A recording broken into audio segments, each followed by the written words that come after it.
What's going on, everybody? Welcome into Blazers Uprise Live here on a Thursday night. Today, we had some more NBA playoff action. The Timberwolves took on the Nuggets and took them to a Game 7, which I am thrilled about. Eric, this series has been very interesting. We'll talk a little bit about that game. We'll also talk about the other playoff series that are going on right now. One team is in the conference finals. That's the Boston Celtics. The other two series are the Mavs up 3-2 against the Thunder going to a Game 6, and the Knicks up 3-2 against the Pacers going to a Game 6. So really enjoying this second round. We're going to also talk about something that the fan base is talking about, and that is Blazer ownership. Is Blazer ownership to blame for any of the Blazers' problems? We're going to talk about that tonight as well. And if it's not Blazer ownership, then, what is to blame or who is to blame? We're going to get into that conversation. We're also going to talk about our mock offseason, what the Blazers especially have done in our mock offseason. And we're going to talk about the draft combine. That is what we have on tap for today. Eric, my man, how's it going, bro? Okay. Had to get up earlier than usual for work this morning, and then had root canal, or the beginning of a root canal after work. So my jaw's kind of hurting right now. The numbness just wore off a few minutes ago. I was still talking like this. Perfect timing, or maybe it's imperfect timing? Yeah, it would have been pretty funny to try and do a show when I couldn't really talk. But yeah, so I only got a couple hours of sleep last night. Have a really long, grueling day of work planned for tomorrow. So fun times for me. So I apologize if I have to cut my time short here later on, but hope everyone in chat is doing well. How are you today, Tori? I'm doing good. Rec League tonight. Your boy hit a game winner. Against some solid competition. Also had Bleacher Report stream today. Shout out to you if you tuned in for that. Also met with a Portland area restaurant today. So you guys have wanted a watch party spot, a consistent watch party spot. That may be in the works right now. And I know you guys would support that. So, busy day for me today. Run the mock offseason as well. If you guys have not been paying attention to our mock offseason, you can do so by joining our Discord. In our Discord, we have threads down the left side of the screen. You can see completed trades so far. We've had approximately, just eyeballing it, 13, 14 trades, and Portland's been involved in 2 or 3 of them. Jeremy Grant's gone, Anthony Simon's gone in our mock off season, so we'll take a look at those trades later. But if you want to join our Discord, you can go take part in the conversation about some of these moves in our mock off season, mock general thread, as well as look at the trades that have been made. We got the draft coming up Monday, Tuesday next week. Looking forward to that. And then free agency we also conduct in our mock off season. So, been having fun with that. A lot of work. Shout out to those that have been participating. And then, that's just about it. Got a mock draft that I recorded today. Wanted to get out today. Didn't have time. So, stay tuned tomorrow for a mock draft. And that's basically everything as far as the intro goes, man. Let's jump into the first series that we have to talk about today. It's the one that had a game tonight. That is the Timberwolves and the Nuggets. And Eric, I was thrilled to see this blowout. I didn't watch this game. I'd wreck, but it was a 45-point game. The Timberwolves win by a whopping 45-point margin. Not only that, they outscored Denver 29-9 in the fourth quarter, which was basically all garbage time. And the Timberwolves forced a Game 7. They looked like they were going to win this series, winning the first 2 games in Denver. And then they lose 3 in a row. They seem done. But they come back, put a whooping on Denver. And you know what? We've seen a team in this round, Eric, in a 3v2 series, win Game 6 to force a Game 7, then go on the road and win a Game 7 in Denver before. Who was that? I don't know. Maybe chat can help us. Maybe chat can help us out with that. Who was that? What year was that, chat? So we'll see if the Timberwolves can do that. In this game, 27 from Ant, 8 for 17 shooting, got the line 8 times, made 7 of them, was a plus 43. The Nuggets just couldn't hit a thing. Jamal Murray had a 4 for 18 shooting night. much like the first couple of games, he really struggled, and he's kind of the guy that makes the Nuggets go, or without him, they really struggle. You know, Jokic, 22 on 9 for 19, wasn't his best game, only 2 assists, but, I mean, you're not going to get assists when the rest of your team is just bricking shots. From the field, Denver shot 30%, Eric, 19% from 3. That's disgusting shooting. And the Timberwolves, 37% from 3, 46% from the field. So I guess going into Denver, which team can make shots is what's going to decide the series. Yeah, man, the series. In chat, it said Michael Kroll says the only thing this series is missing is a 4 overtime game. That's been the problem with this series, in my opinion. Is it's cool that it's going to Game 7. Don't get me wrong, but the fact that it's tied 3-3 doesn't tell you the full story of, like, most of these games have been blowouts and stuff like that. So I don't think this has, like, been the greatest series ever, like some people are trying to say. Hey, listen. It was great to see Minnesota go into Denver and blow out the Nuggets, because that was just shocking dominance. Yeah. I mean, Game 2 was pretty crazy without Rudy Gobert to hold them to 80 points or whatever they did.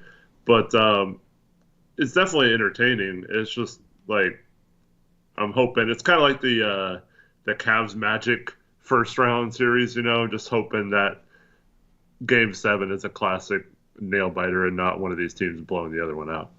Hey, if it's a blowout, I hope it's Minnesota. I want Minnesota to beat Denver in the series. I want my Minnesota-Dallas prediction to come true. Yeah. So we got a chance at that. I got a chance at a perfect conference finals bracket. Doing much better than my March Madness bracket for once. But, yeah, close game would be fun. This is kind of like the Pacers-Knicks series. That game is going to Game 6, but the Knicks win Game 5 without OG Anunoby. Down... Who else were they missing? They were missing somebody else important in that game, right? I'm forgetting. Mitchell Robinson's out again. Mitchell Robinson's out. Julius Randle, of course, is out for the season. So they were shorthanded in Game 5. They started Josh Hart at the power forward position. They started Miles McBride with Jalen Brunson and Dante DiVincenzo with the 3. And they win by 30, Eric. And it's like, maybe the 3-guard lineup wasn't impossible to make work. You know what I mean? Like, you're starting McBride and Brunson together. That is... Yeah, listen, though. Josh Hart against Siakam, man. I mean, I guess you can get away with it against the Pacers, but they defended the Pacers. The Pacers are really good offense, and they hold the Pacers to 91 points. That was shocking to me.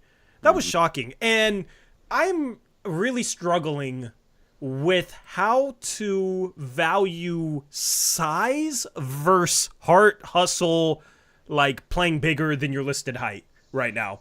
Because I see games like that, and it's like, man, you're starting a 6'4" power forward against Siakam. You're starting DiVincenzo with the 3. You're starting a backcourt with, 2 6'1" guys? And you're defending the best offense in the league somehow. I don't know. It's very weird to me. Like, that result was maybe the most shocking result of the entire playoffs, given the starting lineup that the Knicks trotted out there. And as I've said before, the league is trending smaller, but man, especially with draft combine measurements coming out, I don't know how to slot these guys into positions or how to value height anymore. Because basically what the Knicks did in Game 5 went against conventional wisdom, in my opinion. Yeah, but also you look at the Minnesota series, and if they didn't have a bunch of height and length at all their different positions, would they be in this series right now still, or would they be going home? But you know what it is, Eric? That's their identity, right? Like, they're a big team, they're a physical team. Minnesota, they play defense, right? The Knicks' identity is they can go small because they play their asses off and they play hard. And they play bigger than they are, you know, like and they're feisty. Like, they have that identity, and it's probably an identity that doesn't work against the Boston Celtics. But who's to say the Timberwolves would beat the Boston Celtics either? You know what I mean? Like, I think this year's playoffs is just showing you, like, teams with a clear identity that do something specific and, like, hang their hat on that are teams that have some sort of success. Because you got some different teams having some success in this year's playoffs, and it's just making me recalibrate a little bit in terms of how I view things. Yeah, but at the same time, none of those teams have won anything yet. Oh, of course not. Of course not. But I mean, what if we talked about starting Josh Hart at the 4 with Dame and CJ or Dame and Ant, just like hypothetically, right? With Norman Powell as the 3. We would think there is no way that could ever work. You see Jalen Williams, he's what, 6'6"? He's starting at power forward for the Thunder. I don't know. It's a little weird, a little different. And I don't know. It's tough. It's tough because size does matter. But how much? I don't know. I mean, it's tough too when it's just like one game. Like I mentioned, there was a game without Rudy Gobert. Minnesota played until tonight their best defensive game of the season. So like I don't know. So many things can happen. But yeah, it's I don't know. I mean, we've never shied away from the whole. You can coach players to play this way, right? Like you can scheme it. You can have good schemes. You can make good adjustments. You can have good discipline. You can have you can learn throughout a season how to play different styles of defenses. So when you switch it up in the playoffs, you're not a step slow on rotations and stuff like that. And obviously, Tom Thibodeau can coach defense and has been doing so for years. We'll talk about this person later on, but if you listen to a certain Portland media member, they're only a good defense. They're only a good defense because they slow the ball down. But yeah, yeah. That's a shout out if you know what I'm talking about there. But yeah, basically there was an opinion put out there that a certain team's defensive rating was lower because they play slowly, disregarding the fact that defensive rating is per 100 possessions and therefore not reliant upon pace. That was a fun argument to see back in the day. Yeah. But yeah, so I don't know, man. It's making me think it's not necessarily a thing about size or anything like that. It's just, do you have a coach who can implement a style and get his team to play that style and do it at a high level? And both Finch, even with a broken knee, and Tom Thibodeau have been really good at that. Obviously Michael Malone did it last year, and we'll see if Missoula can do that, because the Celtics are sitting there with, they have to take advantage of this season, right? And so, yeah, I think it's more of a coaching thing than anything with these things, that those coaches have gotten their team to play the way they wanted them to, and it's really showing. Yeah, it's no surprise that it's a Tom Thibodeau team, right? Yeah. Like, those teams play defense no matter who's out there on the floor.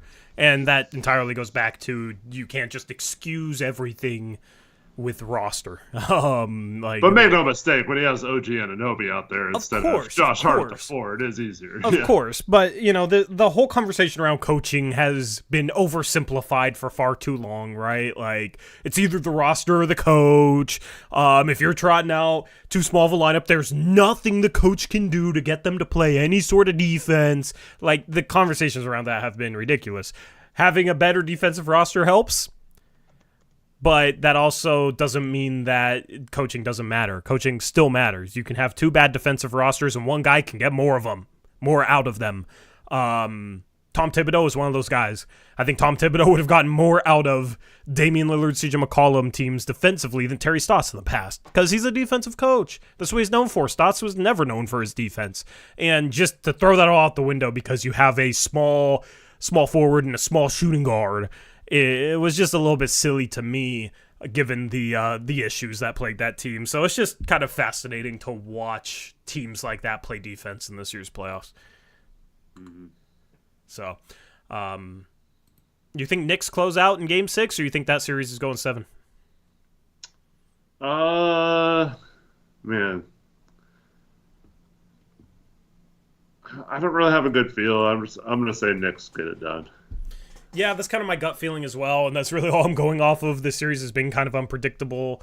But I mean, I don't know. The Pacers are at home, man. I could easily see them stepping up and playing much better than they did in Game 5.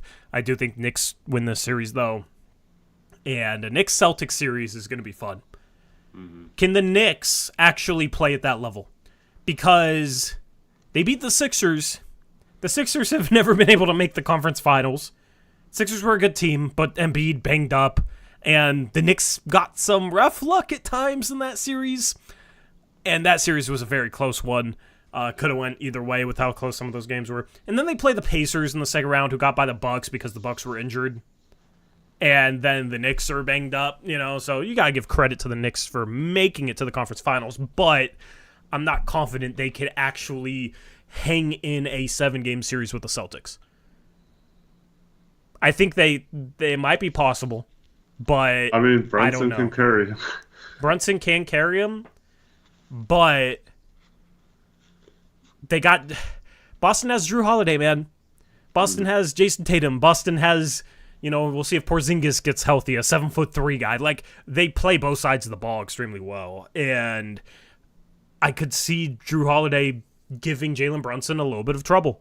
And if Drew Holiday gives Jalen Brunson a little bit of trouble, do the Knicks truly have enough offense to keep up with a high-octane Celtics team? I think that's what that series would ultimately come down to. I think we're going to learn who the Knicks are if they take care of this series against the Pacers and then play the Celtics. Because I'm not going to rule it out. They might be able to hang with the Celtics. I don't know. I don't know everything. And that's one thing I don't know. And that's one thing I'd be very excited to find out. Yeah. If I'm the Knicks, I watch this game tonight looking at how the Nuggets wasted an opportunity to put a series away and get a couple days of rest, because the game 1 of the Eastern Conference Finals is now set for Tuesday. So if you win tonight, you get a couple. It was supposed to be on Sunday, but they pushed it back because of the West Series, both still going on. So you get a couple extra days of rest for OG, but Boston gets a couple extra days of Porzingis, but you don't want to have to play on Sunday and then again on Tuesday after a 7-game series. So I think it's really important that they take care of business and not come out flat like the Nuggets did in the first half of this game. Yeah. I don't think the Knicks need any extra motivation. Tom Thibodeau, I think, will have that team motivated to go in there to Indiana and win that game. And that rest is definitely going to be good for them, especially Josh Hart, who plays like 48 minutes a game. Mm-hmm. So should be a fun Game 6. I don't think the Knicks are going to blow them out. So at least it's going 7, or it's a close game, in my opinion. But maybe the Knicks blow them out. I don't know. Other playoff series, you think the Mavs take care of business? They went into OKC in Game 5, and I thought the Thunder had the edge going 2-2, going into Game 5, going home. But the Thunder just can't defend home court against the Mavericks. Mavericks up 3-2. Do they close it out in Game 6? That one being at home, it's a little easier for them, I think, although they've split most of their home games this postseason.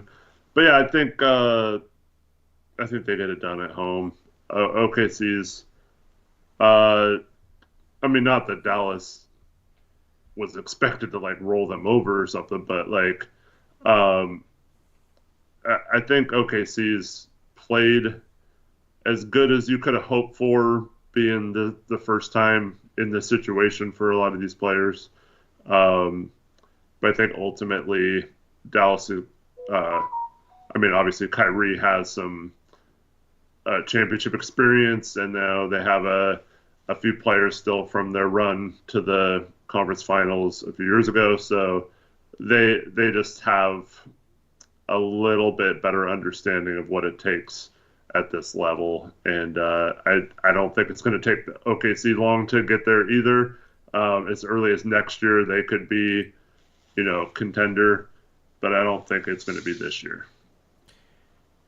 Yeah. My gut says it goes 7. My gut says the Thunder win in Dallas. This series hasn't really stuck by home court advantage, and most of the games have been close. But OKC doesn't really feel like a 1 seed in this series. They almost feel like the 5 seed, and Dallas is the 1 seed, and that's just because this is a little early for OKC, right? They need this playoff experience.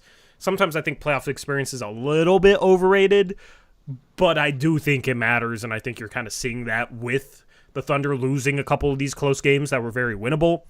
And, man, it's fine for them because they have a bunch of future picks. They have a really good young core.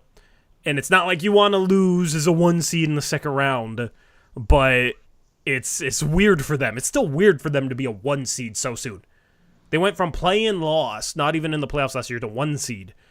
Part of that was they got Chet and, got some other guys that took a step, but ultimately this is just the start, and they will be a force for years to come, unfortunately. Dallas, I just wonder, can they beat the Timberwolves or Nuggets?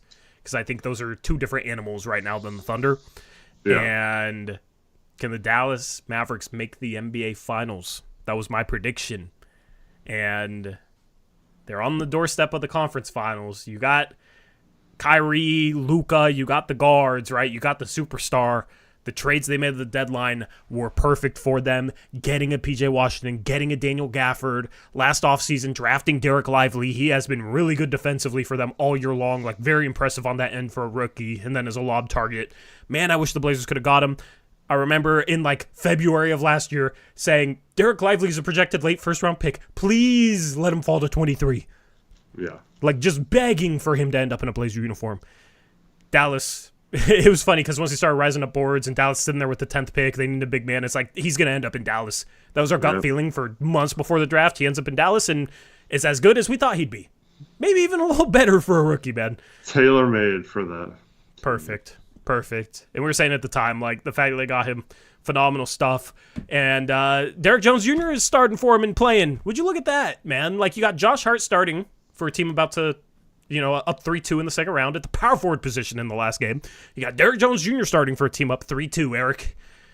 And you got Nickeil Alexander-Walker playing a big role for the Timberwolves. Just all these role players, man. Why couldn't the Blazers ever get those role players? And you got CJ McCollum. Wait.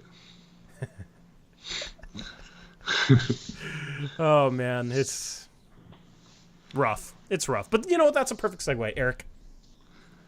Who's to blame for everything? Who's to blame for everything? So there's been a conversation going on because there was a Twitter poll basically asking Blazer fans, basically, who do you blame? And they were blaming ownership. And I've seen some Reddit posts. I'm not even going to say any names because I'm trying not to throw shade. I just want to talk about the conversation itself and some of the things that have been said on the other side of this conversation, okay? Because I do not share these same sentiments. Is Blazer ownership to blame for what has happened with the Portland Trail Blazers? Okay. First off, if you blame Joe Cronin for anything, you can absolutely blame this ownership group for hiring him without conducting an interview process. Okay. There's been a lot of moves under this ownership group that were penny-pinching moves, and this goes into something that I want to bring up. I'm just going to bring it up right now. There were Reddit posts saying that the Blazers may have been relieved that they moved down to 7, Eric. And it's funny because you brought up that, oh man, maybe they'd feel relieved moving down the lottery. I was like, there's no freaking way. Right? That sounds so stupid. So... there's somebody that works for the team. Once again, I'm not trying to throw shade. I just want to talk about this conversation. There's somebody that works for the team that goes on Reddit saying he wouldn't be shocked if they didn't feel almost relieved about moving down in the lottery from 3 to 7. Okay? This, if true, is a problem, a major problem, and a perfect example of why you can sit here and blame ownership. Okay? Because it was backed up by other media members, by the way. There were other people acting like this. And I don't know what to believe, but people that, were close to Joe Cronin, work for the team, acting like the Blazers are happy because they get to pay their first-round pick a little bit less. The same people that were calling me and Eric idiots for talking about how the Blazers are projected to be in the luxury tax are now saying, man, they're happy because they save money. A little ironic there. How that's going to affect all their moves moving forward, yet we're stupid to even bring it up because they have a year to figure it out. And If you are not worried about finances, then why do you care about saving $3 million moving down from 3 to 7? And it's funny because these same people will act like Jody Allen is willing to pay the tax. Jody Allen, she's not a cheap owner. She really, really cares. But then go and say the organization is almost relieved to move down to save $3 million. Okay? The Blazers, if they remained at 3, we're going to be paying that prospect like somewhere between $9 and $10 million their first year. They're paying more to Matisse Thybulle. Okay? Just let that sink in. And it's just a ridiculous narrative. To me, what it is we don't care if this narrative contradicts the one about, Jody's not cheap. She wants to pay. She cares, blah, blah, blah, blah, blah. Okay? We don't care that it contradicts itself saying this organization is relieved to move down and save money on their draft pick. Okay? We're just going to make it sound better than it is because we just spent a whole year tanking, winning 21 games, and only ended up with the 7th pick in a draft that's not that good. How can we sugarcoat this? That's how it comes across to me. Because ain't no way, if the Blazers ended up with the 2nd pick, anyone would be sitting here saying, it's bad that they got the 2nd pick because they're going to have to pay that money. No, what are they saying? Oh, they want to pay money. They're comfortable with paying money. That's been the narrative, but, they move down and all of a sudden they're happy about it. What are we talking about, man? If that's true, if this ownership is that cheap that they care about a $3 million savings by moving down in the draft, they don't want their choice of prospects. I guess maybe they don't believe in their scouting department to choose the right player at 3. At 7, maybe it's a little easier to, I don't know, do they not believe in their scouting department? Do they not want their scouting department to have a choice of picks? No, they care about $3 million? Really? Huh. Well, maybe if they care that much about the $3 million, they shouldn't have put themselves into the luxury tax in a rebuild going into the offseason. But we were told that doesn't matter. So I don't know what to believe at this point. I mean, the narratives around this ownership group are extremely frustrating and contradictory and don't add up at all. And I don't know what to believe with this ownership group other than what they've shown us, which is that they do care about a $3 million savings moving down in the lottery. This is what we tried to warn you about all season long, from the time we made the Dame trade to the time we went through the trade deadline without moving any of our vets for expiring contracts. Because whether it's true or not, you can't win 21 games and have an employee of the team trying to justify the crap we had to watch for the entire season and then being okay with the number 7 pick. You just cannot have that in a rebuild.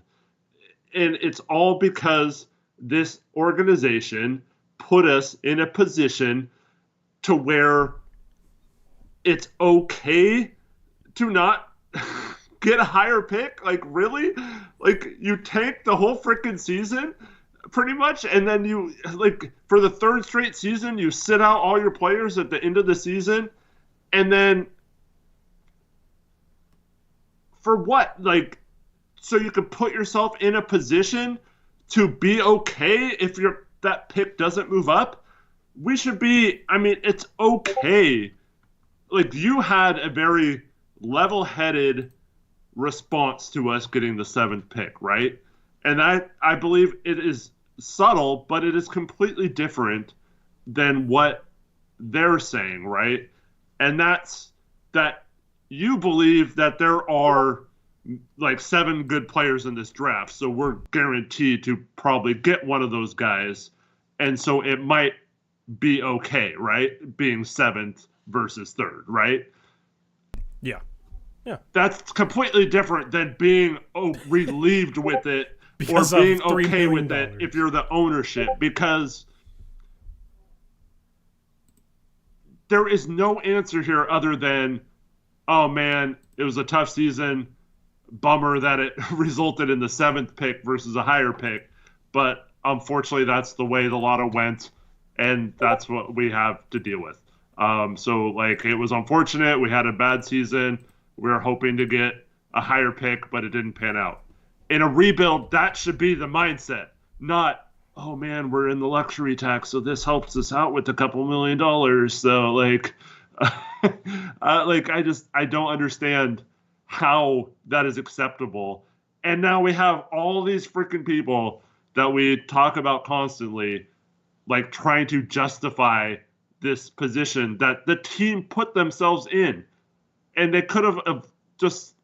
Yeah. You don't match Thibault, or you trade Thibault or Robert Williams or Brogdon for an expiring contract and a 2nd-round pick or something, and all this is avoided right now. Like, we don't have to worry about whether our pick is making $7 million or $4 million or whatever. Like, that doesn't matter because we're under the tax, for a team right? in a rebuild to care about paying a 3rd overall pick, even in a bad draft. $9 million, bro.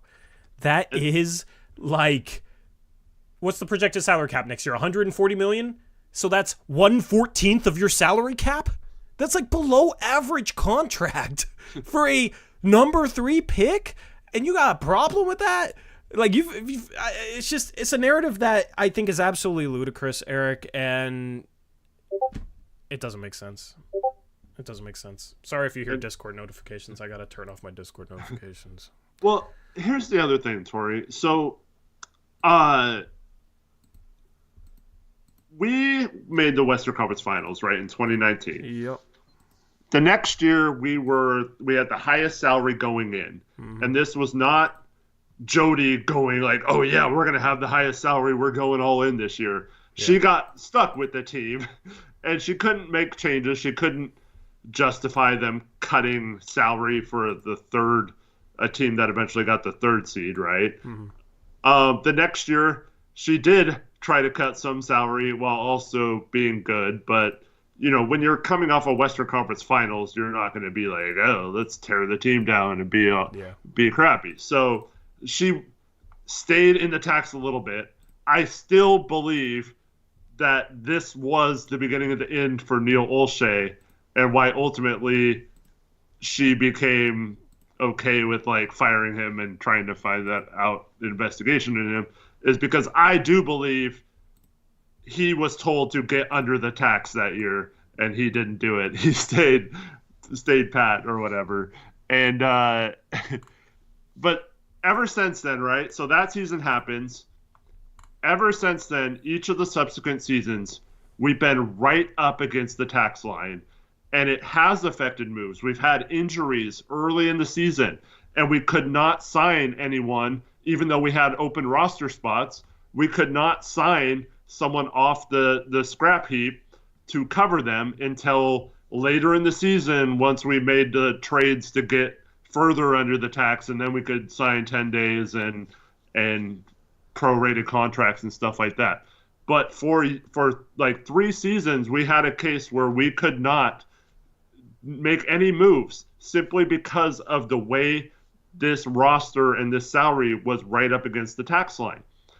And so if you look at it from the perspective of, we traded Dame, we're in a rebuild, and we're going into an offseason where we're potentially $9 million into the salary cap, into the luxury tax already, it's asinine, man. And it's freaking ridiculous. And it does, people say, oh, well, it's easy to get under. No, it's not. And even if you do, if you get slightly under, you're still going to be hampered from making any moves because you can't go back over, so you can't take back money in the trade or in a trade. So you can only do, and we're finding this out in the mock-off season, just how difficult some of these teams are having making trades, and how easy it is for teams that have cap space and have trade exceptions and maneuverability and all this kind of stuff.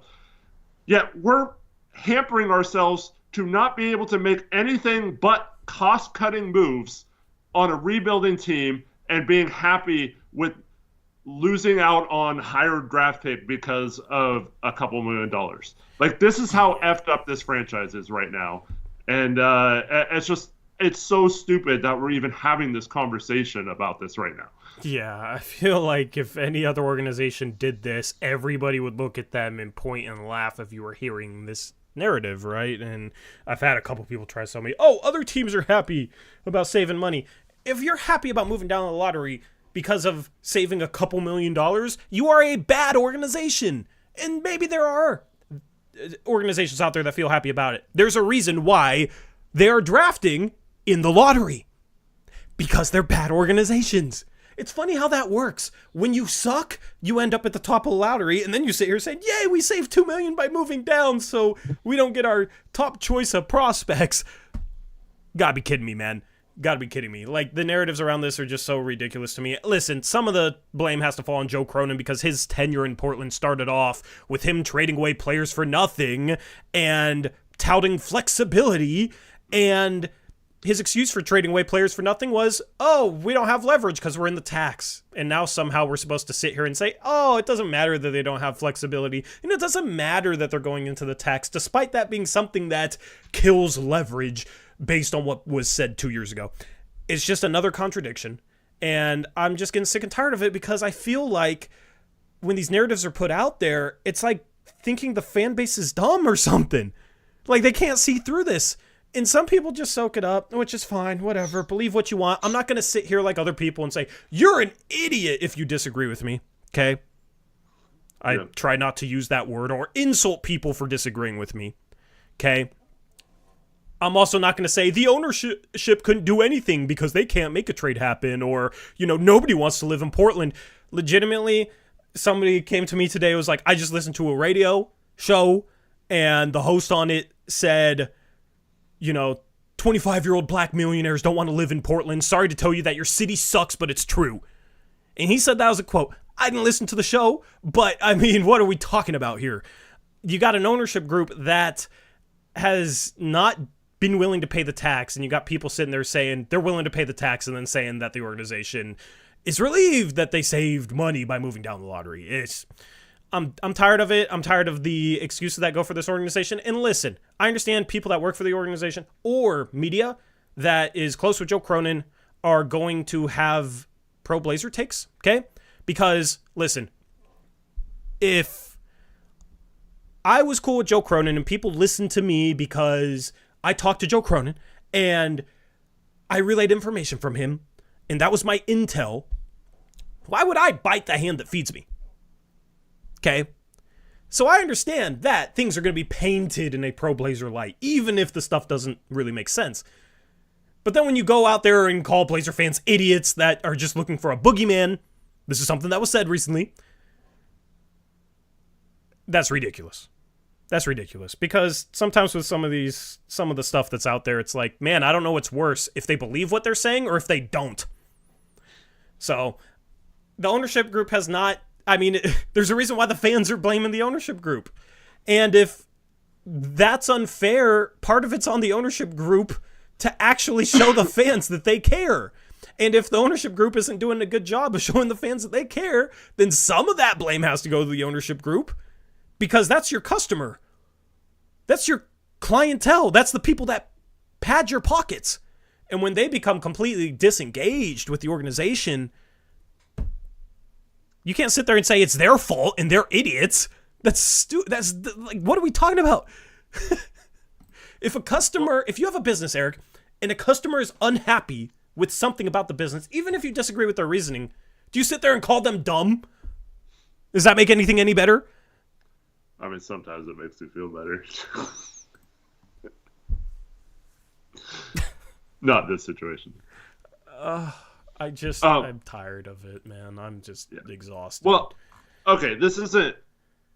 I'm not going to bring this up to be pro Olshey. That's not my intention here, so don't misconstrue because it. we weren't. But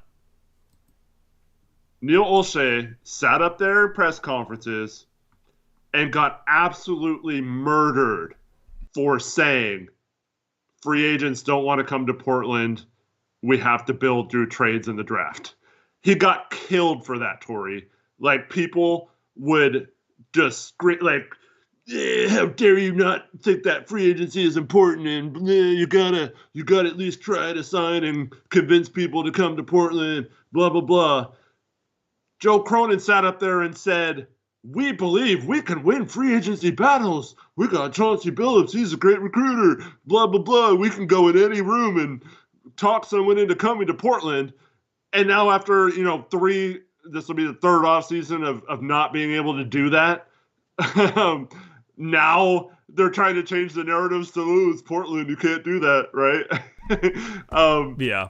Like, where is the... Now it's okay? That's okay because it's Portland? Like, no crap we have to build through the draft and free agency. Like, that's what we've been saying all along, right? Yeah. I mean, draft and trades, not free Draft agency. and trades, yeah. Yeah. It's so dumb. It's extremely dumb. Yeah, like nobody's unhappy with ownership because they think that they're going to sign a superstar in the middle of a rebuild. Yeah. And the problem is that I'm trying not to throw shots. I'm just trying to say what I truly think it is. Okay?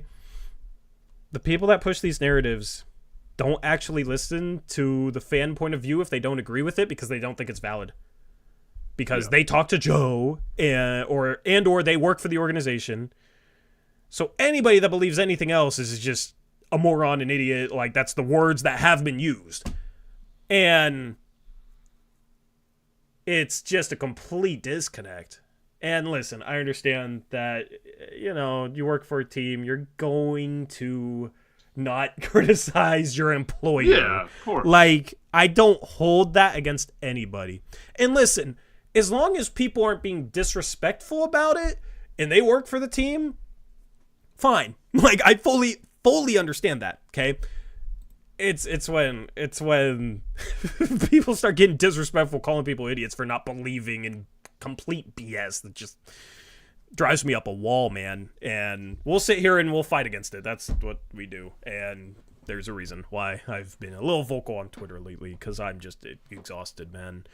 I'm just exhausted. And part of it is me being a little pissed off that we got called idiots for talking about finances, and now the person that called us idiots are talking about freaking finances, about moving down 4 spots, whatever.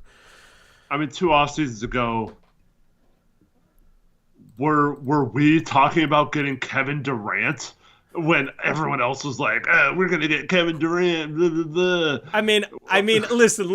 I milked that a little bit and made a video. Yeah, of course. But I also wasn't sitting there in that video saying, we're getting him. But, we also knew when we stupidly signed Gary Payton that we hard capped ourselves and we couldn't even add up enough tradable contracts that offseason to get Kevin Durant, yet every rumor that came out about him, you'd see all these people posting pictures of him in a Blazer jersey and stuff, which is fine. But, we're not even saying we should be going out and getting these star players, right?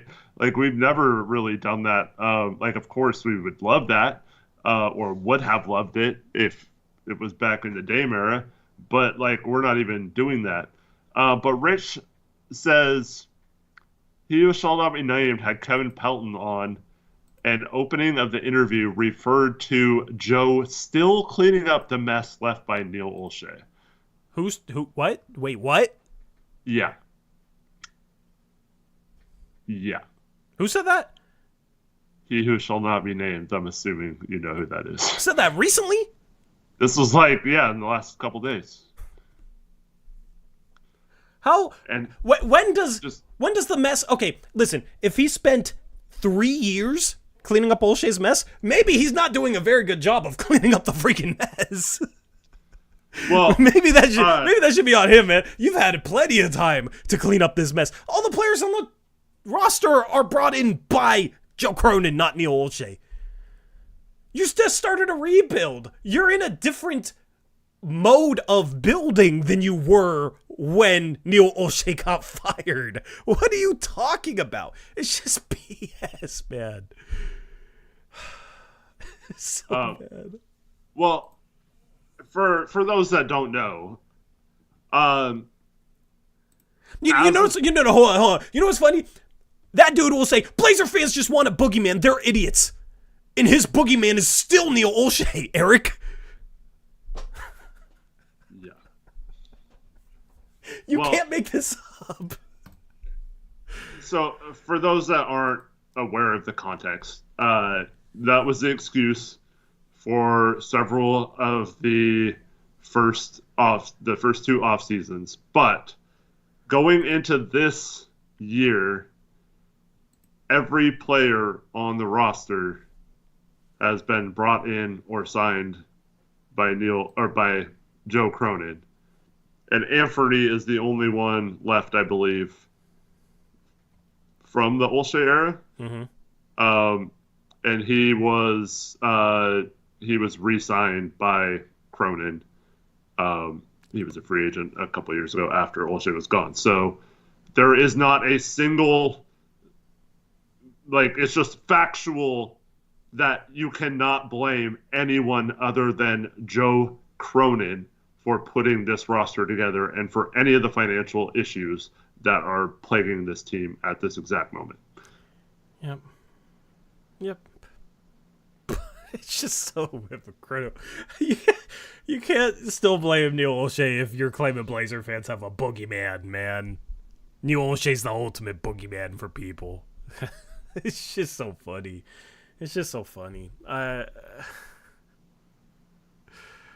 Let me take a couple donations, member messages. We can continue this a little bit if you want to. Shout out Daniel G. Welcome to starter level membership. Thank you, Daniel. Shout out to Spencer. We got Spencer. Member for 18 months says, shout out to Rich. Hope you heal up quick, buddy. Yeah, we got Rich in here. Rich, I hope you're feeling good, man. I hope you're healing up well. J. Poe with a $2 donation says, Eric Maynor. Random name drop. I don't understand the reference. I think it was when, because I just happened to see when he posted that. It was when you were talking about trading for role players or whatever. The ultimate role player, Eric Maynor. J. Poe, another $2 donation says, Crooked Cronin. All caps. Thank you, J. Poe. And then J. Robbins, $2 donation says, bring back Rocco and Hazonia champ team right there. Yeah, I mean, listen, Neil Olshey. Thomas Robinson, too. Neil Olshey made plenty of mistakes.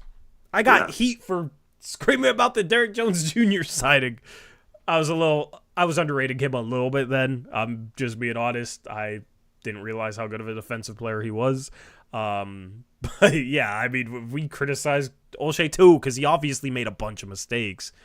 But using him 3 years after the fact to still make an excuse for Cronin is just so obviously biased.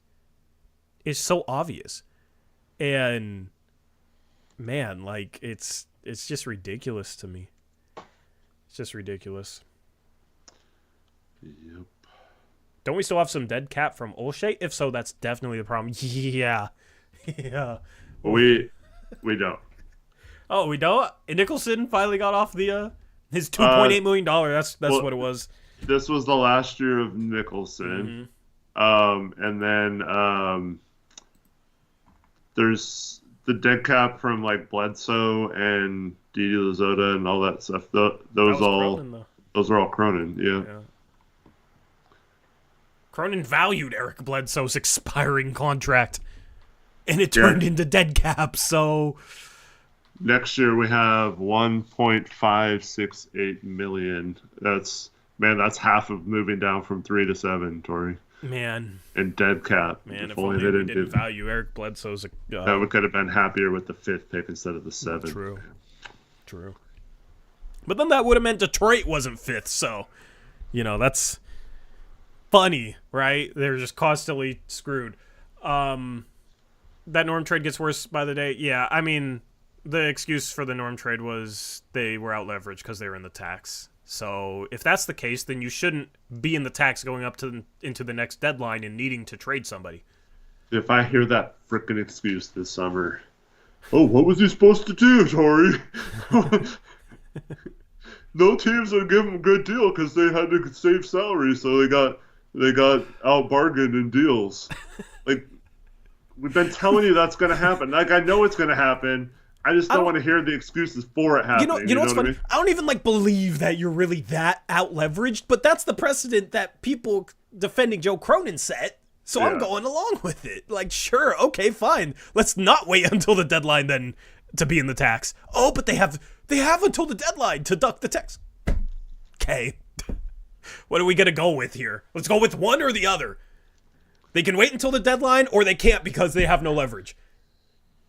Choose one narrative to stick with. Like, what? Why are we contradicting so much, man? It's just every little thing is so contradictory, and that's why you can't blame ownership. You can blame the coach too. You can blame the general manager. You can blame everybody, because all of the excuses that excuse them contradict. So obviously, there's some blame somewhere that's deserved, if all the excuses contradict themselves. Anyway. Fun talk, Eric. I needed this. Well, ultimately, I think everyone's to blame, but it's dumb. It's like, okay, our coach can't do anything because he doesn't have any players. Our GM can't do anything for Lord knows what. Like, what? Because of Olshey? I don't know. Like, he's not allowed to do anything. And then our owners are doing everything she can. So there's just nothing any of them can do because they're in Portland. But what? So we should just not even be fans because we're destined to be screwed, Eric, because we're nobody wants to play in Portland. Except Damian Lillard. Oh wait. That's the Kyle Wilson's always does that. We're both Beaver fans and Blazer fans, so it's Beavers right now are going through it with getting screwed out of conferences and all that kind of stuff, and so he's like, what's the point of even being a fan anymore sometimes? Yeah. Oh man. Listen, this TV deal, expansion, hopefully soon. Team gets sold. I want to restart fresh regarding everything, and then maybe we can be the good guys, Eric. The good guys that like what the organization is doing. That'd be fun to be on that side of it. Because listen, if we liked what the organization was doing, we would be on that side of it. But what are they supposed to do, Tori? They can't do anything. Even new ownership, what are they supposed to do? I don't know. Nobody can ever do anything, right? Like, accountability shouldn't even be a word in the dictionary because, what could you do, man? Jody put money into a G League team, Tori, that was mandatory that she was going to have to do. And then she was happy that they moved down so she could get that money back. Yeah. Anyway, let's move on. Rich wants us to watch his video. Unfortunately, Eric said he was going to be 45 minutes on the stream. We're already almost an hour in, so I want to quickly touch upon this stuff. We'll remind us on Monday, Rich, if you're cool with that. Or you can watch it after I go to bed. Yeah, I got mock off-season stuff to tie up here, but Monday we can definitely do that. Monday we'll have our mock off-season draft, but we will wrap up some Blazer stuff into it. Or maybe we just do a completely separate stream after the first round. I don't know, but yes, we will watch your video. I love watching. Rich, that's not serious, right, Eric?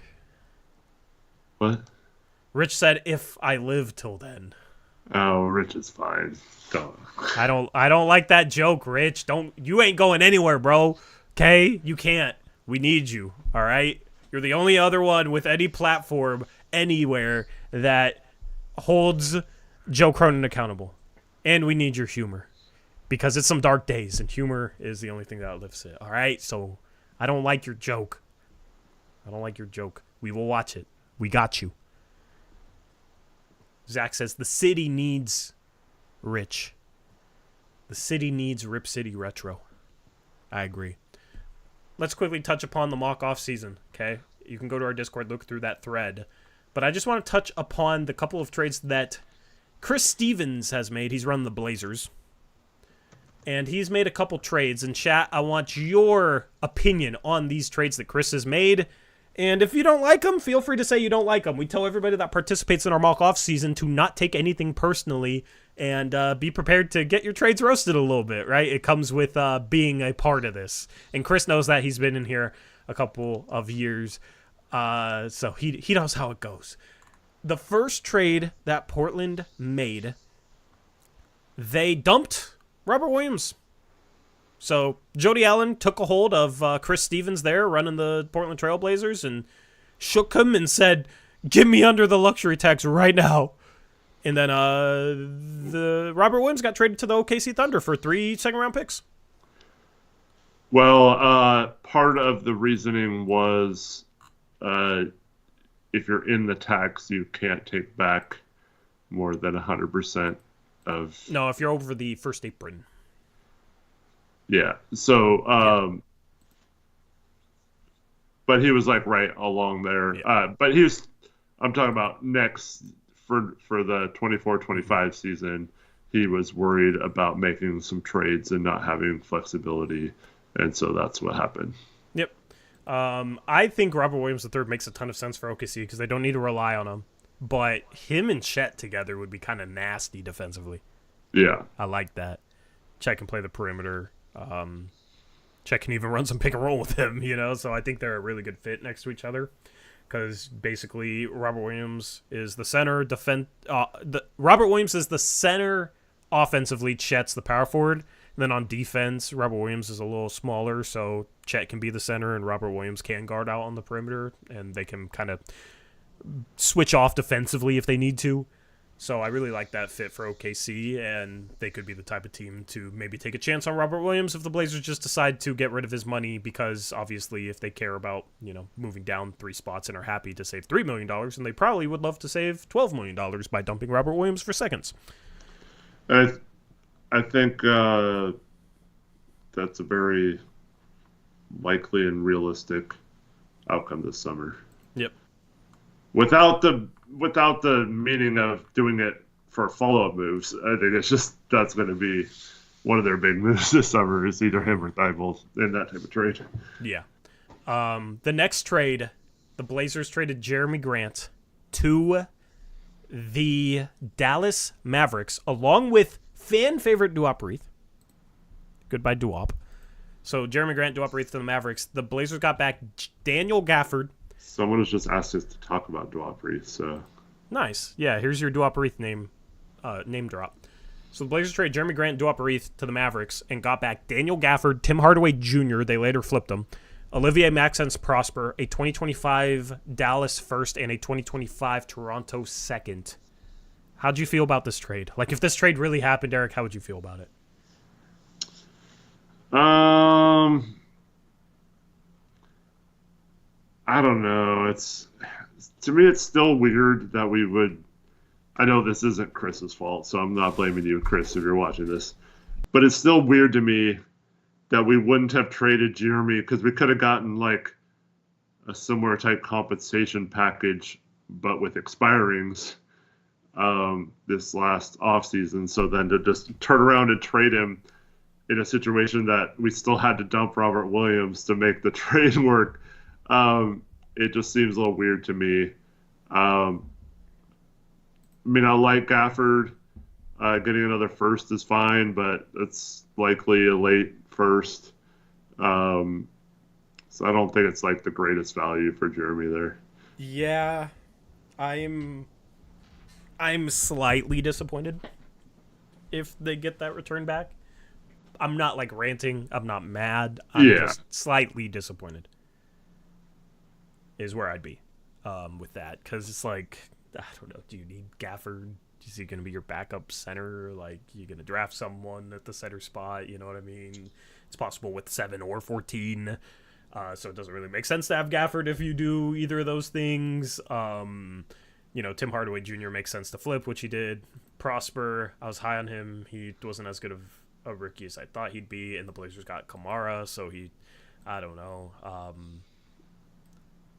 It's a player. It's a young prospect, second-year guy. Next year, maybe he can take a jump. But then that first is just late. It's a late first. Dallas's pick next year is going to be between like 24 and 28.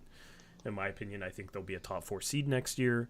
Although the West is kind of stacked. Maybe it's a little better. And that Toronto pick could be good. So, it's not terrible. Not terrible. And then the final trade they made, chat. I'm really curious to see what you guys think about this one. So, the Blazers traded away Anthony Simons, Tim Hardaway Jr., and the 40th pick, and got back Herb Jones, Isaiah Stewart, who's making $15 million a year for 4 years starting next year, and they also got a 2027 first-round pick via the Minnesota Timberwolves, unprotected.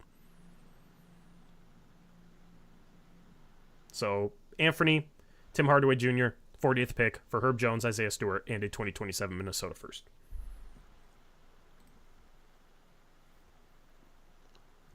I'm just wondering where all these guys are going to play. We got one yes. We got one ew. We got one that's fire. How would you feel about that trade, Eric, as a Anthony fan? Well, I'm still wondering why Dallas traded for CJ McCollum. Did you mention that? I mean, Detroit. Yeah, so this was a 3-team trade, right? So the Pelicans got Simons and Hardaway and traded away CJ McCollum to the Pistons, who basically traded Isaiah Stewart and his $15 million for CJ McCollum's $35 million in the 40th pick. I don't understand spending $20 million on CJ there, but his reasoning was CJ McCollum is a good vet mentor for that locker room that needs one, and honestly, that's the best reason. I didn't hate it as much after that was the reason. So I understand it for that. That's the only reason it would make sense to bring in CJ McCollum there, is to be a vet mentor for a locker room that definitely needs one.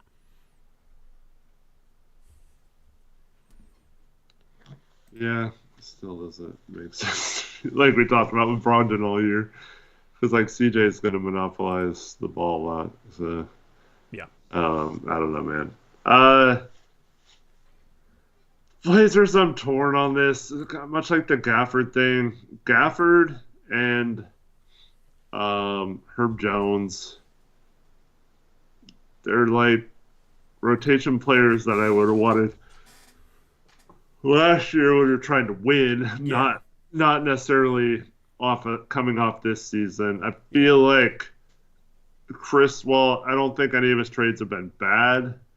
I feel like he's doing what we're kind of fearing the Blazers are going to do, and that's just make incremental moves to get slightly better. Now, you could justify it by saying... Are they slightly better trading Grant and Simons for... I don't know. I'm just saying, I don't know what they're doing, but, I guess you could justify it by saying you picked up a couple future first, which would be nice to have that draft capital. It's just... They're just not that valuable future first. Mm-hmm. It's 2027 Minnesota. I expect them to still be really good. They got Anthony Edwards, Yeah. And the 2025 Dallas first, I don't expect to be good either. What's for Ant and Grant? What is the best asset that they got back in either of these trades? Is it Herb Jones? I guess. I don't think that's good enough of a best asset for trading both Simons and Grant. And for that being the best asset, I would have liked to have a little bit more upside with other assets where maybe they could become the best asset. So I don't know. I'm a bit disappointed. Yeah. I don't think it's horrible, but I would hope they could get a little bit more than that. Yeah. Well, this is one thing that I do agree with Cronin on, and this is why I'll be pissed if we do moves like these. Cronin has said several times, like when he drafted Scoot, and then he also said it at the exit interviews this year, that they're in a position where they need to acquire more high-end talent, not trade it away. And so I feel like you mentioned, you're kind of trading away some of your best players and then not really getting high-end younger talent to replace them with. So yeah, I do like some of the pieces they traded for, just not necessarily on this particular version of the Blazers. Yeah. Anyway, if you guys want to keep up with our trades in the mock off season, join our Discord. There's a link in the description. Let me know if that link isn't working for some reason. But then there's a thread in our Discord with all these trades listed out very cleanly, what teams are doing. And you can also view, we have Google Sheets for every team that we're updating with these trades. So you can pay attention to those sheets as well, the Blazers sheet. We're going to have the draft on Monday and Tuesday for that. So, if you're interested by this stuff, feel free to jump in that Discord server and pay attention to it. Let's talk Draft Combine real quick before we wrap up the stream. I almost put Draft Combine / Tankathon or something. I was like, oh, wait. We're done with that. Feels a little weird. Feels a little empty inside, Eric. We can predict where we're going to be next year and do a Tankathon. Yeah. Oh, man. I am not ready for Tankathon Sims after moving down 3 spots, man. Screw your $3 million, Jody. Screw your $3 million. I wanted Sar. Grant and 7 to Atlanta for Sar. Would you do it? I think I asked you this last stream, actually. Never mind. I would do it. Grant 7 for 1? Yeah. Is that what you said? Yeah, for 1 in filler salary. I don't know what that is. Yeah, do that. And I don't know. Maybe they want to keep Trae Young happy. Maybe they would consider that. That would be amazing. That would be the best trade Joe Cronin's ever done. Oh, we can actually have the number 1 pick now because we traded Jeremy Grant's contract for less money. Yeah. Anyway, I think the Blazers are standing pat at 7. But Draft Combine, watch scrimmages. Jurisic, Eric, is a first-round prospect. There's just a guy that size that can pass like that and hit jumpers and is as smooth like he is, in this draft. There's no way that's not a first-round prospect, right? Yeah, I mean, I said last week that I had moved him. He was like a fringe lottery guy to me, and keep getting asked where think he'll be going, and I think he'll sneak into the top 20. I think he's been that good lately. Yeah, right now with my big board, I am really struggling because I'm looking at guys like 25 to 35, and a lot of them, it's like, I feel like they should be higher in a draft that's weak. Yeah. These are some guys that I think are some solid prospects. I'm sitting here with Deron Holmes at 29, and that's not anything against Deron Holmes. That's just I like other guys better than him. But I like Deron Holmes. I think Deron Holmes has a legitimate chance to be a solid backup big in the league. I have him 29th on my board. He could easily fall to the 34th pick for the Blazers. You could get a solid role player. I don't think this draft is weak in that range. I think people just look at the top and base the entire draft off that. I truly think there is going to be multiple solid role players from that range of the draft. Yeah. Zach Edey I have at 33. I think he can be a backup center for as much as I think, he shouldn't go in the lottery and normally it's downplaying him. I do think he can be a solid backup center. I have him 33. And there's just a lot of these guys, man. Tyler Smith, 32. I got Filipowski 35. I've never believed in him, but I got Dylan Jones 39. All these players have things that could make it so that they're not good in the NBA, but you do have some talent late first, early second. And I like the Blazers have 34th and 40 in the draft because I think they can maybe snag a couple of these guys. Yeah, and someone else I have been creeping higher and higher on my board into the first round is Jonathan Mogba. Yup. And we talked I about almost this said it last year. before you said it. I just had a feeling. Yeah. Dude. I mean, it's obvious, I guess, with Chomchi and stuff like that. Jurusik is another one of these guys. I am really gravitating towards forwards and bigs that can pass, and I think. Just not Jalen Tyson. Just kidding. Well, I mean, He's I don't know. I consider, yeah, he's like fringe guard, small forward. Like, so, yeah. I mean, I do like Jalen Tyson's game, but I just there's something about because this is a guy who I've been kind of on in past, Yeah. and I owe I think it's Tyler James an apology right now. I'm gonna say I'm sorry, Tyler James. I was watching the scrimmages, and his favorite guy, Coleman Hawkins, is out there playing point guard. Yeah. Like dishing. Yeah, dishing ball, like getting the ball and purposely bringing it up, being the point guard. And that instantly has me like bumping him up. Because I think it was Tyler James, right?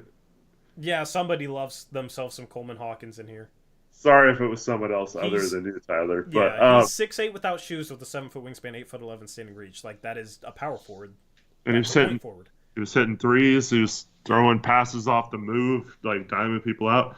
So like all these like with him, man. Can I just say like I've struggled with him because it's like there's just something about him that makes me feel like he's not a first round prospect, but I don't know what it is. And I'm sitting here watching him play in these combine scrimmages, like, are we just like being completely oblivious to the fact that this dude is like power forward size, point forward, can pass and shoot and do all these things at that size? Like, why isn't that a first round prospect? I don't know. So yeah. But that team in particular had Hawkins and Mogbo, Chomsky. KJ Simpson was playing well, throwing a lot of assists. So like, yeah, just the passing on that team was really fun to watch. So I was like, man, because Mogbo grabbed some rebounds and took the ball up the court and made some nice passes. And he can defend. Yeah, and he's long and athletic and stuff. So his measurements were insane. 6'6" without shoes, 7'2" wingspan, 9.5 standing reach. Yeah. Like, that standing reach is pretty close to center size. He's a little undersized, but like, that's a taller standing reach than Adem Bona. That's a taller standing reach than Deron Holmes. That's a taller standing reach than Kyle Filipowski.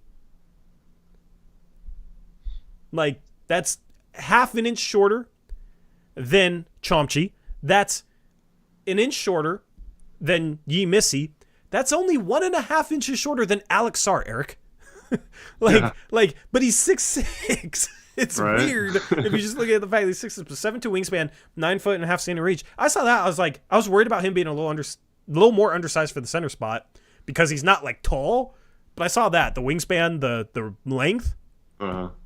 And I was like, okay, he can play center, and he's intriguing because he can pass the ball, handle the ball a little bit, play some defense.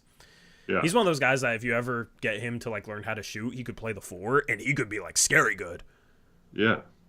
Because he has some other things. So, I mean, listen, a prospect like that, I think you take a chance on early second and just hope you can teach him to shoot. Because if you teach him how to shoot, you got yourself a really good player. And some guys can come into the league and learn how to shoot. Yeah, so that's like a bunch of guys that are forward size that can pass the ball. And that's something that I think is really important. The problem is, like Hawkins, he's got a really good-looking shot, but he didn't. I'm a little disappointed in his percentages, shooting percentage-wise. Jurusik hasn't had the greatest shooting percentage. Obviously, Mogbo hasn't shown he can shoot at all that kind of stuff. So, like, these are guys that don't have the shot quite yet, but we're also not talking about them in the top 10 where you better develop a shot or you better be able to shoot eventually. I still think they could be useful role players even if that shot isn't great moving forward.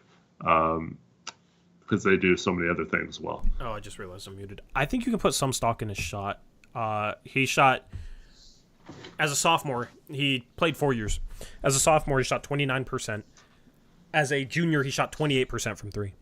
Okay, free throw line, both those years, 65 and 61%, right? Not good. Not good. His senior year, 4.5 attempts a game from the three-point arc, shot 37%, and also shot 79% from the free throw line. Yeah. Now, is that just an aberration? I don't know. But if that's real, he's a legitimate power forward-sized player that can handle pass and shoot. Dribble, pass, shoot. That's the type of archetype that always ends up being the sleepers, right? Are these guys that can do that. So, yeah, Coleman Hawkins. See, like, Coleman Hawkins is going to go into this range of, like, 25 to 35, where it feels like it's a little bit low. And it's making me bump guys down like Tristan Newton. I have Johnny Furphy at 44. I have Kevin McCullough at 43. Yeah. I have Ryan Dunn at 51. I don't even hate Ryan Dunn that much because, like, I could see taking him at 30 and just like, okay, he's another one of those guys. If you can somehow teach him how to shoot, and I don't think his form is, like, completely broken. If you can somehow teach him how to shoot, then he is an elite role player. If he can just shoot 35% from three, he's an elite role player, Eric. And being able to take a chance on that in, like, the 30 to 40 range makes a ton of sense because it's hard to find somebody that can defend 5 positions like he can and is that good defensively as a 6'8" guy. But I have him 51 on my board because I don't know who I want to put him over. So my board's a mess right now. Yeah. I think the bottom line is, though,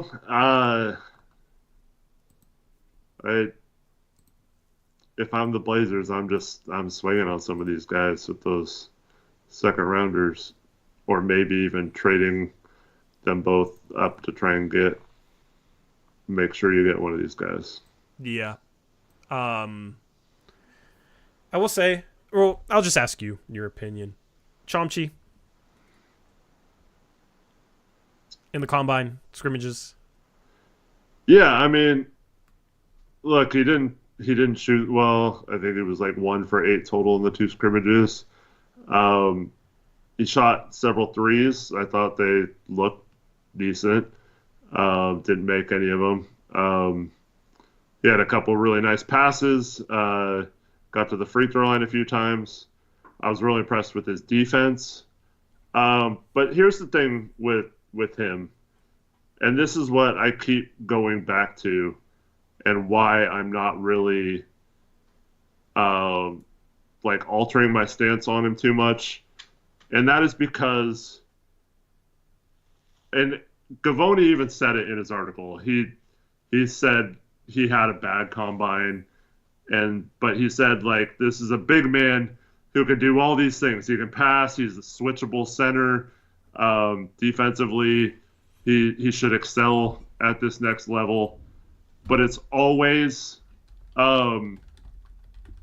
he looks a little lost, or he looks raw, or he doesn't have he just doesn't have the experience to know what to do in these scrimmages or how to play against some of these guys. So my thinking and why I am not wavering too much on Chomchi is that with his skill set, I believe once he comes over here and is with an organization for a couple of years and that is no longer an issue, what do you have in him? Like, you could have something really good, and once he learns the game and his understanding of what is expected of him and how to play in these type of games or how to play against NBA competition. So I still think that is more likely to me than someone like learning how to shoot or something like that. Is just someone getting comfortable in this situation. So, like, I completely respect if you don't feel the same way or he's too raw for your liking or whatever. But to me, I see so many positive things despite all that lack of experience that I could work with if I'm a team. And I just see someone that's very moldable into someone who could be an elite player. I don't think that we don't know that he's not a bad shooter. Like, he might be a 27% three-point shooter. Like, we don't have enough to go off of to, like, I don't have enough to go off of to believe that he is even a decent three-point shooter. Maybe he can learn how to shoot, but, like, he might be one of those guys that we talk about, like, if we can teach him how to shoot, because while his form does look okay, like, it's an NBA three-point line, we don't know if he can shoot or not. Like, three games not enough, and that's where, like, he could filter into that category for me. And then, I don't know, like, if he's going to be, like, a high lottery regarded prospect, I would like to see a little bit more flashes of an ability to put the ball on the floor, and I just feel like he's so far away from that. That's where my holdup is. I would take him in the first. I would take him 25 to 30, simply because of those traits. And you can't really teach passing feel, and he is pretty athletic. He's just learning how to play too. Like, I could tell defensively he had some really good moments, but also, like, there were possessions where I could see, like, he's just, like, trying to think and keep up with the speed of play. Well, never. Yeah, you know, but, like, he hasn't. He doesn't have that experience. So it's like, okay, is he going to be a guy that ultimately can, like, process fast enough defensively? That's, you know, possible for sure. I just don't know. Just a lot of question marks. And, like, my thing for you is all that, right? Why isn't Deron Holmes a better prospect than him then? Because Deron Holmes, I feel like, can do a lot of that same stuff. Yeah. Okay, so, I mean, Deron Holmes has been one of my favorite college players the last 2 years. One, just the measurables. Holmes is a little shorter. I don't think Holmes is as switchable on defense. So I don't feel as comfortable, because that's one thing that Chomsky did really well in those scrimmages was switching on to quicker players. He kept them in front of him for the most part. I don't have as much confidence in Holmes doing that at NBA level. It was fine, and you know, he was in a lower conference or whatever, and he got away with it. I think I don't know. Chomsky gets a little higher, but Holmes is a good shot blocker, but he just doesn't have, like, the high end athleticism, I think, that some of these other big men have. But Holmes is, like, a really smart player, can pass, do all that kind of stuff too, just like we were talking about with some of these other guys. I just think him being a few years older and also just a little smaller, just not as quick laterally, in my opinion. It just a little bit knocks him down a little bit. Yeah. I don't know. Like, Holmes, inch shorter standing reach. He's like an inch and a half shorter height-wise. Wingspan, Chomsky was 6'4". Chomsky was 7'4". Holmes was 7'1", but 9-foot standing reach for Holmes and 9'1" for Chomsky. I do think Chomsky is the better athlete. I would put Holmes slightly ahead of Chomsky right now because I am much more comfortable putting stock in Holmes' ability as a shooter and as somebody that can, like, pass at the NBA level and, like, like skill set wise.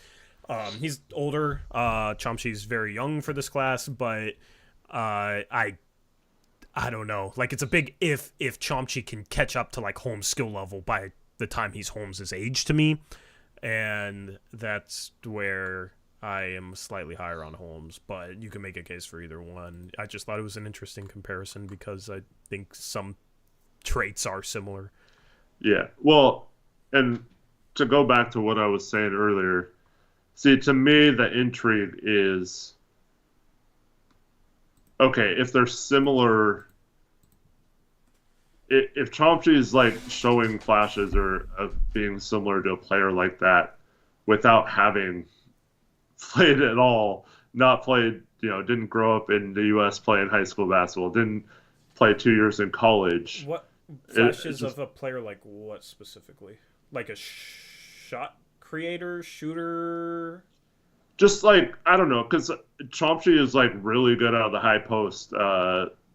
He's shown it now both in the Hoop Summit and the scrimmages. Like he seems to really understand where to go with the ball. I think his screen setting is phenomenal. Like he's been getting guys open in both the scrimmages and that Hoop Summit game.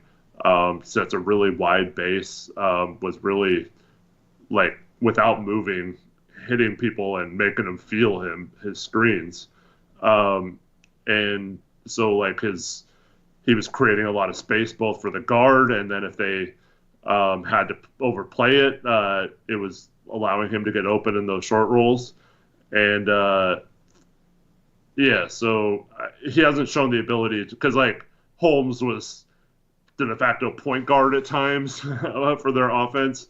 So I haven't seen that quite yet. But like what I'm saying is like Chomsky has shown flashes of being that type of player without any sort of like 40-game college season to like implement it. So like I just keep thinking about what happens when he starts to figure things out and learns the game at an NBA level. I don't know. I didn't really see the same flashes, which is fine. Hoop Summit, in Combine, I was hoping for just a little bit more offensively. Because I want upside. I want a guy that can actually create shots and run an offense and do something off the dribble. And he had one straight line drive where he tried to dunk on Bona and got fouled. Like, that was, to me, like the only shot creation flash that I saw out of the Hoop Summit or that. And that's where I was hoping to see a little bit more in terms of shot creation.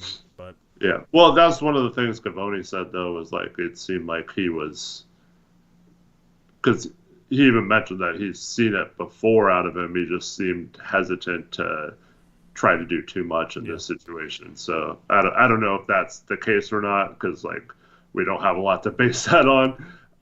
But that seems to be what everyone was hoping they'd see, like you mentioned. But he does seem like he's just trying to like come over here and fit in and be like a part of the team and not.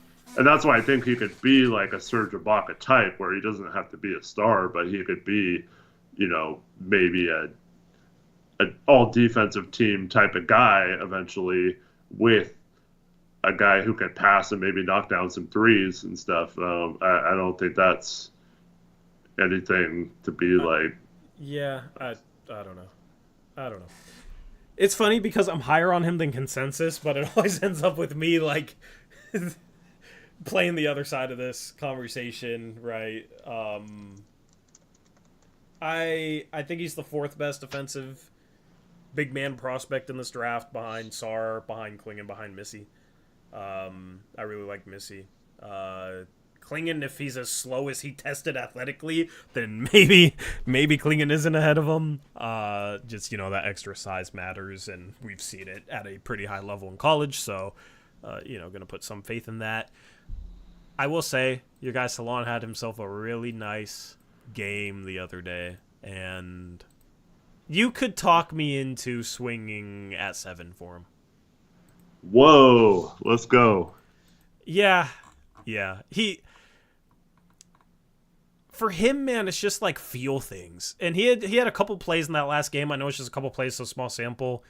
He had a couple of plays that were just really nice creation plays. And it gave me a little more hope. And I've been telling you, man, that's there with him. It's there. I know it is. Yeah, if it's there for me, like he has to show it. In that game, like impress me. You know what I mean? It's just gotta see it more because he has some moments that are really, really rough, and that leads to some of these questions that people have asked about him, and then it's shot trailing off the rest of the year. It's, where is he truly as a shooter? We can't be exactly sure, but can you be exactly sure with any of these prospects? At least he's not, in the 20s percentage-wise, like some guys that are projected to be lottery picks. So, upside, it's like, I was just thinking back, we talk about how this team needs more upside, and that's where it's like, I have him, I don't know, I'm tempted to bump him up back to like 10 above Connect, Tyson, Reese Shea. Let's go, Tori. But you could you could talk to me. You could talk me into him. I'm glad it's one of my two guys you're moving back up.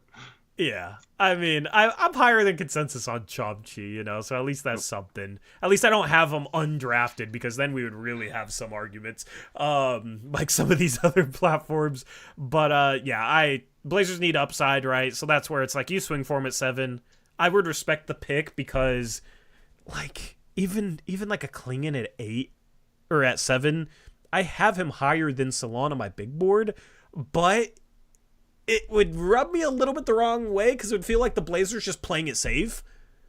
And I think they have to be aggressive in getting upside on this team. And that's just, so like taking a guy like Klingon over a guy like Salon kind of feels a little against what I've been saying about this team, about how they need to be aggressive, how they need to add upside. And the hope is obviously Salon falls to 14, then you get the best of both. You take, maybe a Castle at 7, and then you get Salon at 14. That's great, right? Very happy with that. But now there's talks about how Salon is a top 10 prospect all of a sudden after one game. But it was, a legitimate report. I forget who tweeted it, but it was, he has a legitimate chance of going top 10. So I don't know if he's going to fall to 14. Yeah, there's some that are saying he might have a promise from San Antonio at 8. Man, if you're Portland, do you take him at 7? Do you think this organization would take him at 7? If Klingon's on the board, no. But so yeah, I mean, this is what I've been trying to. That was what I was trying to articulate for like months now, Tori, is that like there are a lot of guys that are safer and older in this draft, and I think a lot of them are better obviously than Salon right now, but I feel like some of these guys, they're so young and so raw, and I've also been saying this for months, right? Ever since I brought up Salon, and you kind of poo-pooed this at times, but he hasn't even gotten to this point yet because his season's still going on. So for those asking what his measurements were, he wasn't able to come to the combine because his team is still in the whatever EuroLeague he's playing in playoffs. But I kept saying Salon is the type of guy he's got an NBA-ready body. And he looks long, and he looks big. He looks like a legit size for like a wing and stuff. Like he looks like a big man size on the wing, right? Yeah. And I feel like he's going to go into workouts after his season's over and just wow people in like individual workouts. And I think his stock could rise above the 7th pick once he starts working out for teams. Yeah, I just think it's going to be really crazy. Yeah. I mean, maybe San Antonio would take him at 4 if they feel like somebody might take him at 8, but I don't know. Repair knows him, by the way. Yeah, like, I don't know. I look a lot at previous drafts, right? And some of the best players out of previous drafts were players that had more upside than they were given credit for pre-draft. Like, yeah. Oh, they're 22, they're 23, right? Like, they're just going to be a role player. And then they're just better than that. Jalen Williams is like a good example with OKC at 12, right? He was a 3-year college player, and nobody expected him to come in and look like a borderline star in year 2, right? That was a guy that me and you both liked before he rocketed up boards. Like that was one of those guys we were ahead on. But and then like the guys like Salon, are kind of like the glamorous upside guys, and a lot of them. The Ousmane Jangs of the world. Yeah, like I really liked Ousmane Jang more than Jalen Williams. Right? And it's like Ousmane Jang, like hypothetically before that draft was like he's the upside guy. Jalen Williams is not the upside guy. And look at it now. So I look back on drafts like that and it's like, okay, a guy like Ousmane Jang had red flags that maybe I got a little too caught up in the upside with because I was focusing on his red flags. Or no, I said that backwards. I wasn't focusing on his red flags because I got caught up in the upside. I got caught up in, oh man, if this dude puts this all together, he could be so good. Right? But then he has legitimate red flags that are holding him back right now. And now it's just like, okay, is he even going to last in the league 2 years later? And that's where my hesitancy comes with a guy like Chomsky, with a guy like Salon, is because of past drafts like that. And that's where, I look at a guy like Jalen Tyson, who is a 3-year player, but still only 21 and a half and has a lot of really good traits, does a lot of good things. And it's like his upside is maybe sneaky because he's not as maybe flashy or glamorous, but he can handle and he can shoot and he can pass and he makes quick decisions and he's a decent athlete and he's strong.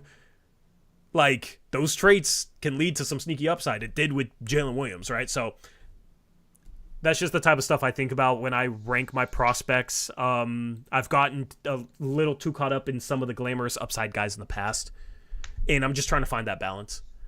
Yeah, but I mean, you mentioned this last stream, I think, that people have gotten less patient with prospects, right? Yeah. So it's become more and more, you expect them to be good right away. But Jang was always like a guy that was a few years away, right? Like he wasn't supposed to come in right away and be good. Yeah, I would have liked for him to show a little bit more and in the past couple of years, but he was playing for the 1 seed this year. He did have some monster games in the G League. Yeah. I don't remember if they won or not, but they were in the G League finals, and he was impressing me in some of those games. Yeah, it's just like I don't know, but you would take Jalen Williams over him now, right? Like easily. I would. Yeah. Everybody. You know what I mean? Because you're just hoping Ousmane Jang can come close to what Jalen Williams already is. So it's interesting. It's interesting to like look back and compare those couple of guys and then like apply it to this year's draft. And this draft is going to be more interesting to look back on because me and you have not gone this deep together on a draft before. I feel like we've known prospects, yeah. But bro, I've been like hyper analyzing so many of these prospects. It's been for months, dude. For months, and I am like, I felt like I was pretty locked in last year, but not like this though, man. Like I am so freaking locked in. I watched all the combine scrimmages. I didn't do that last year. Yeah, I just let people tell me who they thought looked good, right? So yeah, I am ready to go for this draft, man. Yeah. Let's do it.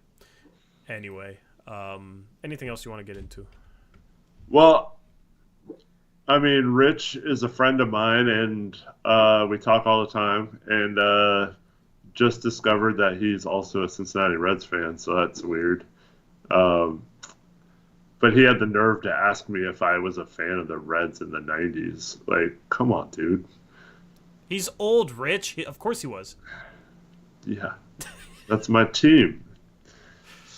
I was in 6th grade at the 1990 World Series, and I got in trouble because I bet one of my classmates $20 that the Reds would beat the A's, and the big vaunted A's at the time.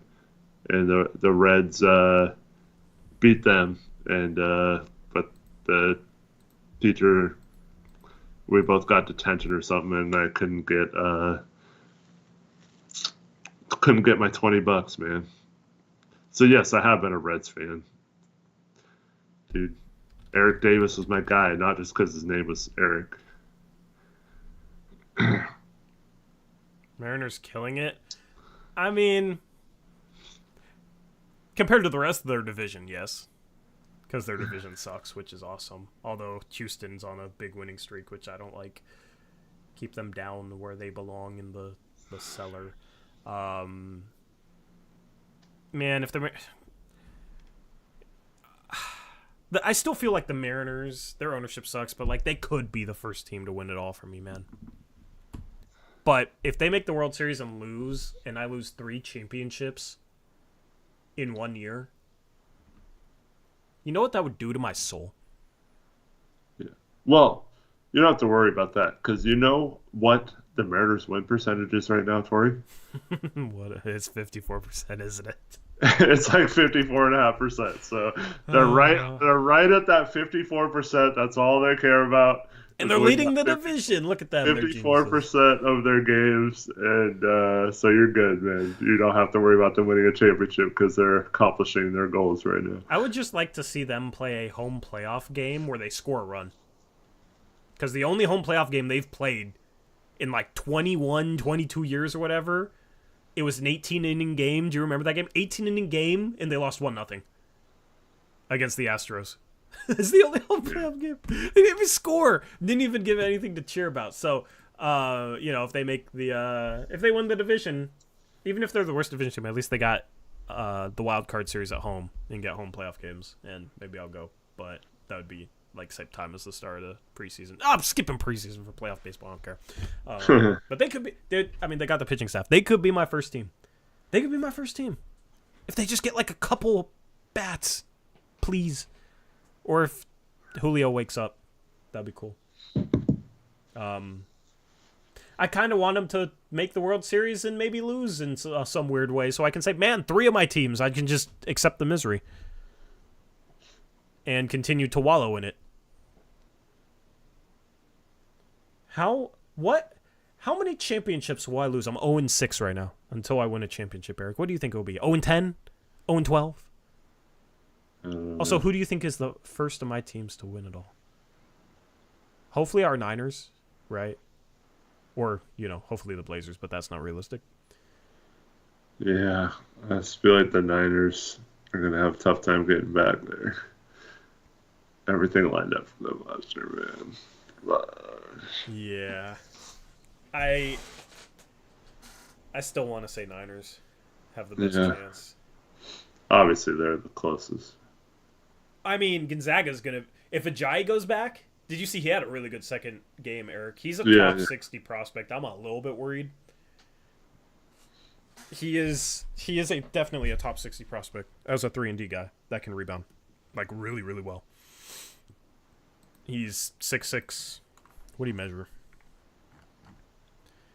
He measured... let me go to the right year. Ajayi. Dro, I know the Reds suck now. This may have an exciting player. Yeah, Ajayi, 6'6" without shoes, 7'1" wingspan, 8'10.5" standing reach. As a small forward, power forward with like strength, 3-and-D guy, like that's a top 60 prospect. I don't know how high to put him. Yeah. Hey, I did see on like a video of him. I did see somebody named like Nicole Ajayi in the comment section saying, he's definitely going to hear his name called next year. I was like, okay, yeah, next year. Next year. He needs to come play for Gonzaga because if he comes to Gonzaga, we're a top 2-3 team. I think we got a legitimate chance if he's there. We got Battle off the bench. We gonna be nice. It might be Gonzaga, man. We might finally get it done. Anyway. Fingers crossed for my sports fandom. Pray for me if that's something you do.